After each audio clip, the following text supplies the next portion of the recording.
गायत्री मंत्र आपको याद है ना? याद है? जरा उल्टा बोलो, आखिर से शुरू तक।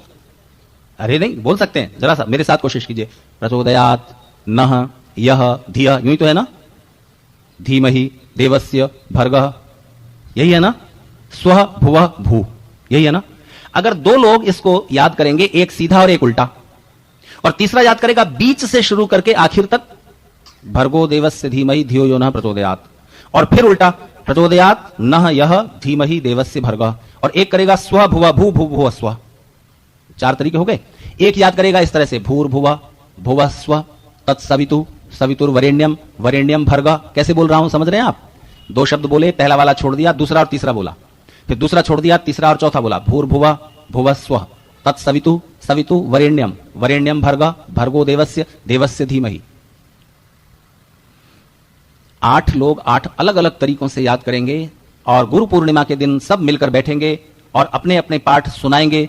तो कहीं भी एक किसी ने भूल गया होगा कोई शब्द, किसी ने कहीं जोड़ दिया होगा, कुछ बीच में घुस गया होगा कोई शब्द, तुरंत पकड़ में आ जाएगा कि ये ठीक नहीं है, क्योंकि बाकी 7 के पाठ इस तरह से हैं। जैसे आप हिंदी का एक वाक्य सुनिए, तुम कार से वहां गए, सीधा सिंपल वाक्य है ना? तुम कार से वहां गए, इसको उल्टा बोलिए।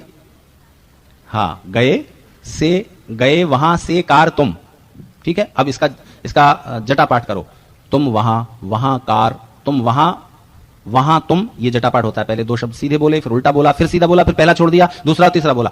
तुम वहां वहां तुम वहां वहां कार कार वहां वहां कार से कार से गए गए से गए, ठीक है? इस तरह से जब बोला गया एक ने, और एक ने बोला गए से कार वहां तुम, तो फिर अगर किसी ने बीच में मिलावट की होगी कि तुम कार से वहां गए की जगह तुम कार से कहां गए कर दिया होगा किसी ने, वह की जगह का हो गया, चाहे गलती से चाहे किसी और ने कर दिया जानबूझ के। तो तुम कार से वहां गए की जगह तुम कार से कहां गए कर दिया, तो बाकी 7 जो बोलेंगे वहां तो वहां ही है उनके बोलने में, तो एकदम क्लियर हो जाएगा कि ये अक्षर यहां गलत घुस गया है। समझ में आया? तो इन अलग अलग तरह से, अलग अलग तरीकों से इनको याद करने का ये फल निकला कि हजारों साल से अलग अलग तरीकों से एक एक वेद मंत्र को 8-8 तरीकों से वो वेद पाठी ब्राह्मण याद करते आए, जिस वजह से वेद आज तक उसी रूप में है जैसे कि सृष्टि के प्रारंभ में ईश्वर की प्रेरणा से ऋषियों के अंतःकरण में अवतरित हुए थे। उसमें मिलावट नहीं हो सकी, प्रयास बहुत हुए।